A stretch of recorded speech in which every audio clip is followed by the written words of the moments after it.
Chapter 39 to 40. Please allow this to happen. Vicious scions are coming to my planet, and he needs all the help he can get.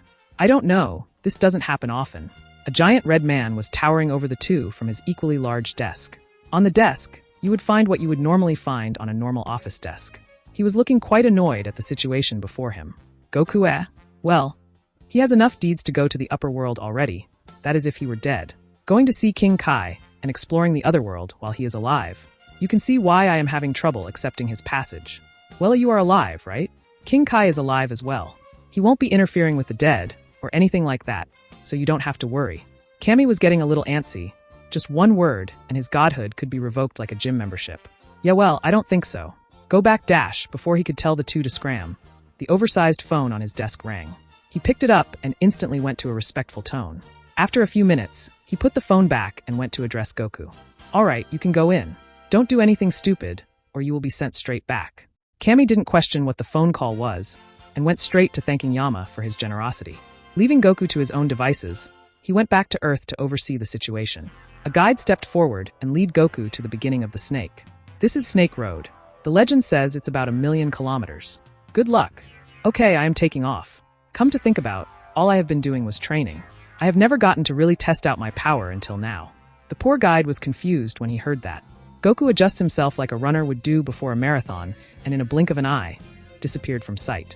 Before he could question if he was seeing things, he was nearly blown off by the winds that generated from Goku's departure. Ash! Goku ignored the man's peril, knowing that he will be all right and focused on flying. Feeling the wind blast on his face, it was liberating and thrilling. Most importantly, it was fast. The road beneath him was disappearing as fast as he saw it. With this kind of speed, he will be there in no time. Please, sister-in-law, let me use the gravity chamber. I beg you. Raditz, after just a day in Capsule Corp without his brother, learned his place when he demanded to use the gravity chamber. Looking at everyone through a hierarchy of power does that to you when you interact with normal people. Not until you apologize to me by taking care of Bulla and Gohan while me and Chi-Chi go shopping.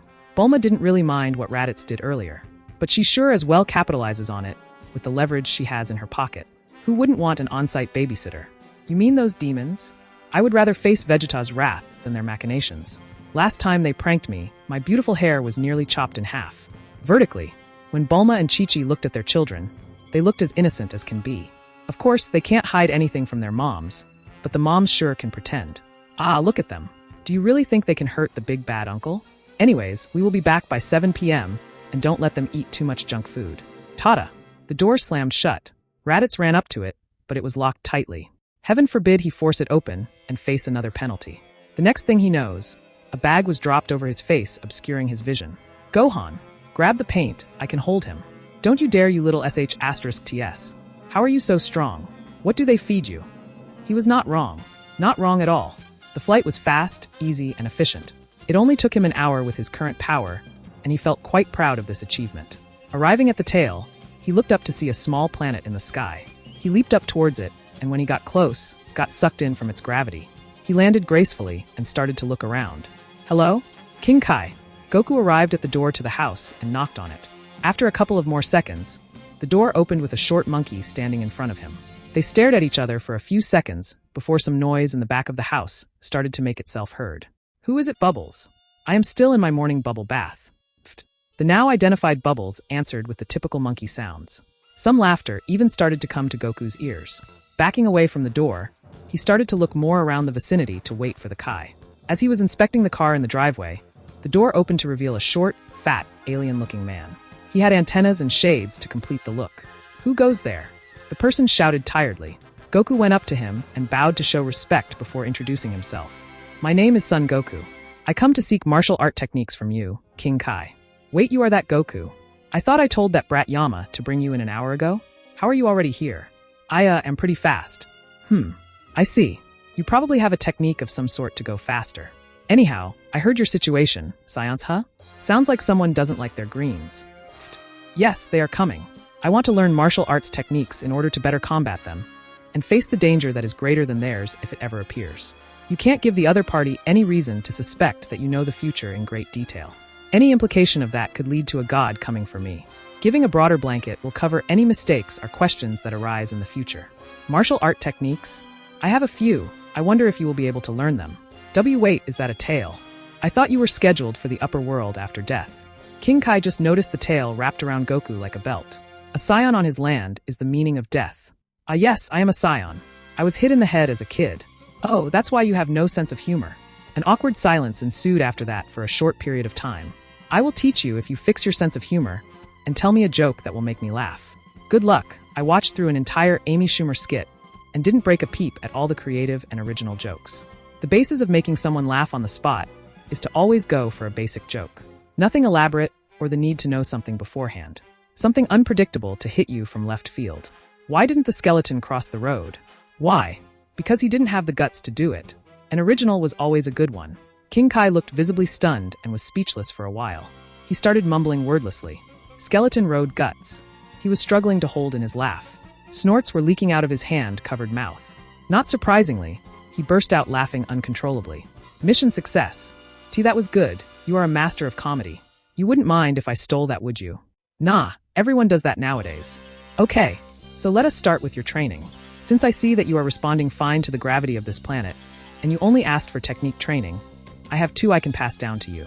Any questions? Yes, I do. I have been actually wanting to master a certain thing, and I was hoping you have some insight to help me. 6 months later. Hey, I am back. What has been going on lately?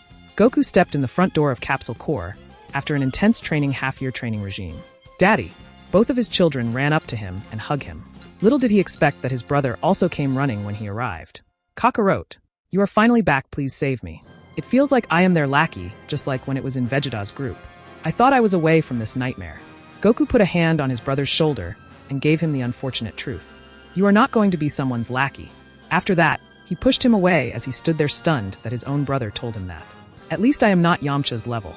Goku went into the main room with both kids latched onto each of his legs.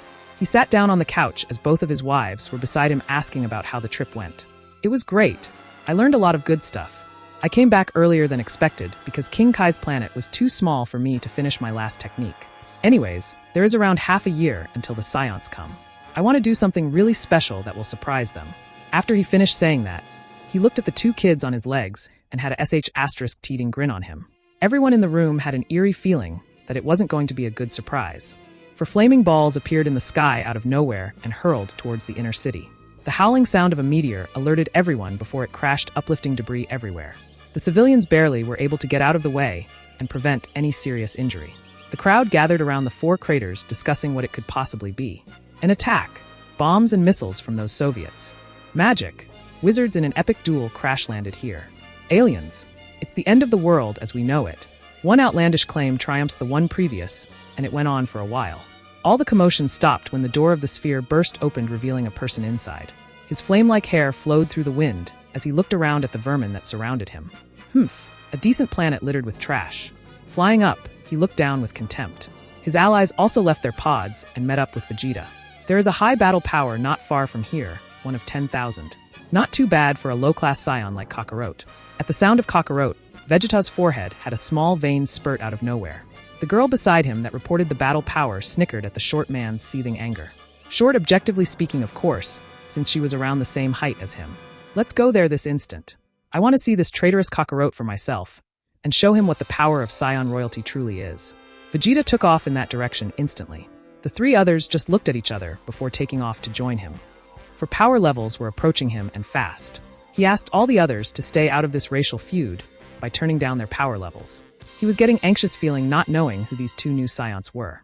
From their power levels that he was able to detect, the 2 new power levels were in the middle of the pack, fairly stronger than the last and fairly weaker than the first who was rocketing towards him at Mach speed. Raditz was beside him waiting as well. Gohan and Bulla were in the distance looking over at the fight like it was a picnic. Vegeta came first like a fiery missile to their location. When he arrived, he was even more infuriated when Goku and Raditz were just waiting for him to show up. So you are Kakarot, the low-class Scion? I will show you what will happen when you insult the prince of all Scions. Vegeta was flying at him like a raging bull. Raditz took a step back, but realized he didn't need to when Vegeta's fist was stopped with Goku's hand. Impossible. A Scion elite like myself unable blocked by a simple grab from trash like you. Vegeta pulled his fist back and jumped away. He felt no resistance from Goku, and when he turned to look at him, he still has the same calm expression. Vegeta was now sweating bullets, and have Goku a fierce expression. We have been tricked to come here. His only option was to wait until his subordinates arrived to make the situation more towards their favor. You are quite strong, Kakarot. Unexpected coming from a pod baby. How did you grow so strong? Why do you want a seance here? Stalling the play by asking some questions. It will also give him some insight as to why Goku obviously provoked him here. You figured out that I wanted you here for a reason, as expected from the ruler of all Scions. I will tell you after some introductions. Vegeta was feeling more uncomfortable by the second. Thankfully, the others came right on schedule. One after another, they landed next to Vegeta. Shock could not describe what he was feeling when he saw the two girls that accompanied the tall, bald man. They were people that physically could not be in this universe. People that should be either babies or not born yet. Caulifla, that man is looking at us weird. The slightly taller one with the pineapple hair looked towards the shorter one with worry. That is probably Kakarot. Pervert probably has never been with a woman like his brother Raditz. Ha ha ha. Raditz, you traitorous bastard. I finally have a reason to kill you after all these years, and you are damn sure that I will. The tallest one of the group, Nappa, stepped forward ignorantly to approach Raditz. Nappa stopped. Like a well-trained dog, Nappa stopped in his steps. All three of his scions looked at him strangely. He didn't explain why and motioned for Nappa to come back. Before he can, however, Goku interrupted him. It's all right, Vegeta. Raditz would actually like to fight Nappa alone. Vegeta knew something was going on behind the scenes. The most likely scenario is that Goku trained Raditz similar to himself. This means that Nappa was going to lose, but it would give him some insight on what kind he has gone through and how much he has grown because of it. Haha, it looks like your brother wants to give you a quick death. You have always been beneath me, and now you will be forever beneath me when I bury you in the ground. A big bad bully. That is what Nappa was to Raditz. Since the day he was assigned to be with him and Vegeta, to the day that came to seek Goku. Always living in fear of dying, and finally, he felt liberated. Raditz had fury in his eyes as he rushed towards Nappa. Underestimating his enemy, as usual, Nappa just stood there menacingly. Go, Uncle Raditz. Everyone finally took notice of the two hybrids on the other hill. Their tails caught the attention of the prince, making him sweat even more. The sudden intake of pain was surely a surprise. Flying through the air, he stabilized himself and saw Raditz following up his attack. He punched back with his hand coated in ki, but all he punched was air. Raditz flew behind him incredibly fast and closed his fist to hammer him back to the ground. Wow, are you sure this is the useless Raditz that we know? His power level is close to mine. Nappa, you weakling, do yourself a favor and renounce your Scion heritage if you are going to lose to a low class like Raditz. What drugs did this guy take? Shut up, you infuriating SL*T. I will show you, woman, that I am worthy of being Vegeta's right-hand man. Wait, Raditz. Nappa emerged from the ground by crawling. He was extremely frightened at the enormous strength that his little partner suddenly gotten. Flashback. Ha ha ha. This is too funny. Nappa was laughing heartily.